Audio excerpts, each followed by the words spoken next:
Aujourd'hui, on va recommencer des semis que je vais appeler des bouche-trous. Alors, qu'est-ce que les bouche-trous?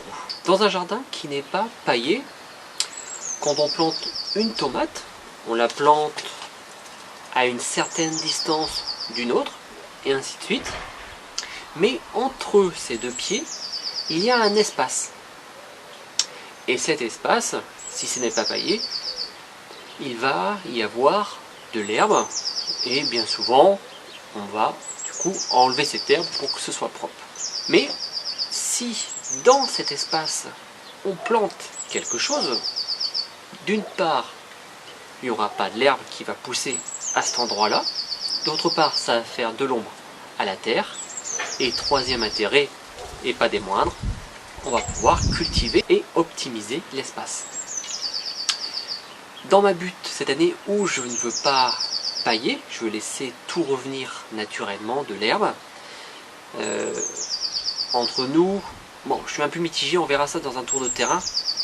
Je me tâte pour remettre de la paille. Mais bon, on va laisser comme ça, on va essayer de poursuivre cette expérience jusqu'au bout et on verra l'année prochaine. Du coup, dans cette butte où je compte du coup ne pas pailler, mais je vais essayer de planter assez serré pour avoir quand même un maximum de rendement.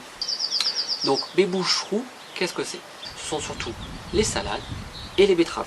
Pourquoi? Parce que ce sont des graines que j'ai en abondance chaque année et que c'est hyper simple à pousser. Là nous sommes au mois d'avril et il n'y a même pas besoin de le mettre derrière ma baie vitrée.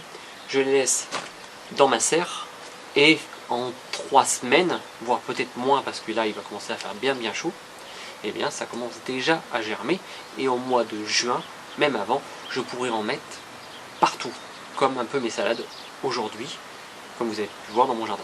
Donc là aujourd'hui, bon, je ne vais pas vous le filmer, donc aujourd'hui c'est parti pour faire 2 barquettes, une de salade et une de betterave. Et voilà mes barquettes bouche-trous pour mon jardin de cet été. Donc salade et betterave. Pensez-y, je pense que ça peut être très intéressant. Honnêtement, ça sert à rien d'avoir un grand espace entre deux plants. Et honnêtement, ça coûte rien du tout de faire ça. Voilà, si vous avez les graines ou si vous achetez un paquet de graines, ne serait-ce que de salade, vous pourrez en faire des centaines et des centaines sans aucun souci. Donc voilà les amis. Allez, pensez à vos bouche-trous et je vous dis à bientôt. Merci à tous.